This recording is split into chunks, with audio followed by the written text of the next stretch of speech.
ডায়াবেটিসের কারণে পায়ে রক্ত চলাচল নষ্ট হয়ে যায়, এদিকে আমাদের এরকমভাবে রক্ত চলাচল পাওয়া যায়। এইখানেও তো ঠসা পড়ছে, এখন আবার এই জায়গাটাতেও ঠসা পড়ছে। 3 মাস যে কষ্ট করে চিকিৎসা করছেন বিভিন্ন জায়গায়, এতে কি লাভ হয়েছে না লস হয়ে গেছে? লস হয়ে গেছে। আলহামদুলিল্লাহ এখন ভালো।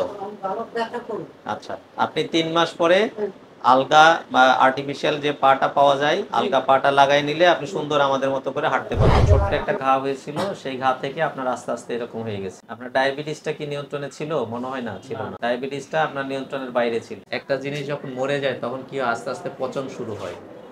তো এখন এই জিনিসটা যদি শরীরে থাকে তাহলে ইনফেকশন আস্তে আস্তে শরীরে ছড়িয়ে পড়ে, তো যার কারণে আমাদের শরীরটা আস্তে আস্তে ভেঙে যায়। দীর্ঘদিন যাবৎ পায়ের ইনফেকশন নিয়ে সে ভুগছিল, এখন ইনফেকশন কমের দিকে। পাটা টিকানোর জন্য যে সমস্ত ব্যবস্থাগুলো গ্রহণ করা জরুরি সেই ব্যবস্থাগুলো আগে নিতে হবে। দীর্ঘদিন ধরে সেই ঘাটা নিয়ে ভুগতেছে, ক্ষত নিয়ে। ভ্যাকসিন নেওয়া হয়েছে কিন্তু এই ক্ষতটা কোনোভাবে শুকাচ্ছে না। আজকে আমরা প্লাস্টিক সার্জারির মাধ্যমে এই ক্ষতটা নিরাময়ের জন্য একটা ব্যবস্থা গ্রহণ করব।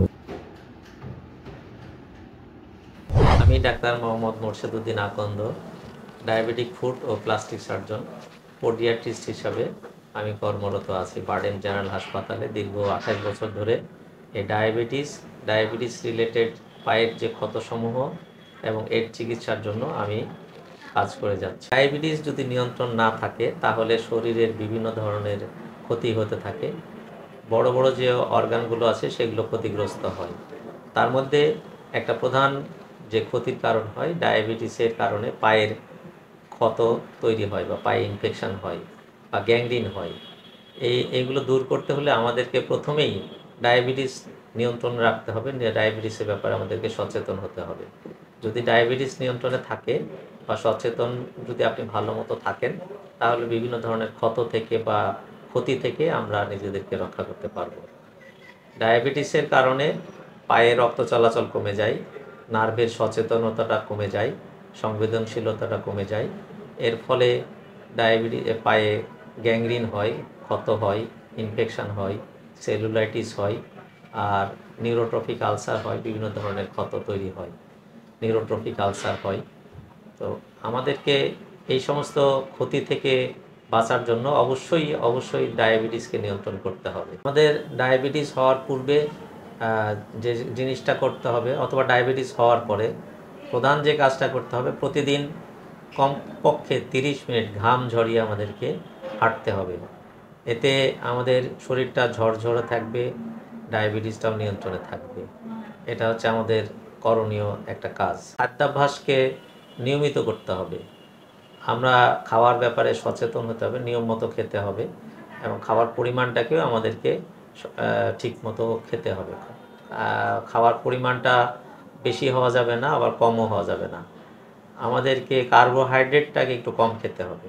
কার্বোহাইড্রেট বলতে আমরা যেটা ভাত, মুড়ি বা এই জাতীয় জিনিস বলি, সেগুলো আমাদেরকে পর্যাপ্ত পরিমাণে বা কম পরিমাণে খেতে হবে। আর আমাদের ডায়াবেটিস যদি হয়ে যায় তাহলেও আমাদেরকে এই সকালের হাঁটা বা ব্যায়াম এই জিনিসগুলোকে অব্যাহত রাখতে হবে। ডায়াবেটিসের কারণে পায়ে রক্ত চলাচল কমে যায়, আর রক্ত চলাচল যখন কমে যায় তখন পায়ে ইনফেকশন তৈরি হয় এবং পায়ে ব্যথা তৈরি হয়। প্রথমে ইসকেমিক পেইন বলি।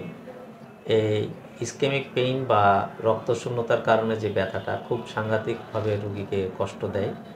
কোনো অবস্থাতেই কোনো ওষুধ দিয়ে এই ব্যথাটা কমতে চায় না, যার কারণে আমাদেরকে রক্ত চলাচল ঠিক রাখার জন্য আমাদের ডায়াবেটিসটাকে নিয়ন্ত্রণ করতে হবে। আর যদি হয়ে যায় সেই ক্ষেত্রে আমাদেরকে দ্রুতই চিকিৎসকের শরণাপন্ন হতে হবে এবং এই ব্যাপারে আমাদেরকে ব্যবস্থা গ্রহণ করতে হবে।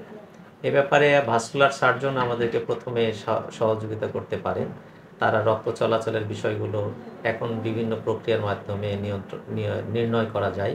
তার মধ্যে প্রথমে যেটা হয় কালার ডপলার বা duplex study of both lower limb, মানে পায়ের রক্ত চলাচল পরীক্ষা। এরপরে অ্যানজিওগ্রামের ব্যবস্থা আছে, পায়ের সিটি অ্যানজিওগ্রাম আছে। এর মাধ্যম দিয়ে আমরা পায়ে সঠিকভাবে রক্ত চলাচল বা রক্ত প্রবাহ হচ্ছে কিনা সেই বিষয়গুলোকে আমরা নির্ণয় করতে পারি। এর মাধ্যম দিয়ে আমরা সেইভাবে চিকিৎসা গ্রহণ করতে পারি।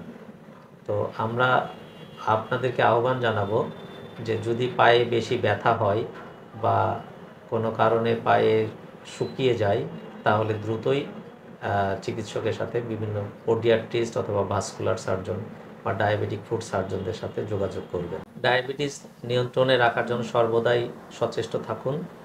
ওষুধ নিয়মিত মেনে চলবেন, ওষুধ নিয়মিত খাবেন এবং ইনসুলিন যদি প্রয়োজন হয় সেটা নেবেন। কোনো অবস্থাতেই এতে গাফিলতি করবেন না। আপনারা যে কোনো অসুবিধা হলে দেরি না করে বা গাফিলতি না করে দ্রুতই আপনার নিকটস্থ ডায়াবেটিস বিশেষজ্ঞের সাথে অথবা আপনার যে ধরনের সমস্যা আছে সেই বিশেষজ্ঞের সাথে আপনি যোগাযোগ করবেন। সবাই ভালো থাকবেন, সুস্থ থাকবেন। আবার দেখা হবে আপনাদের সাথে।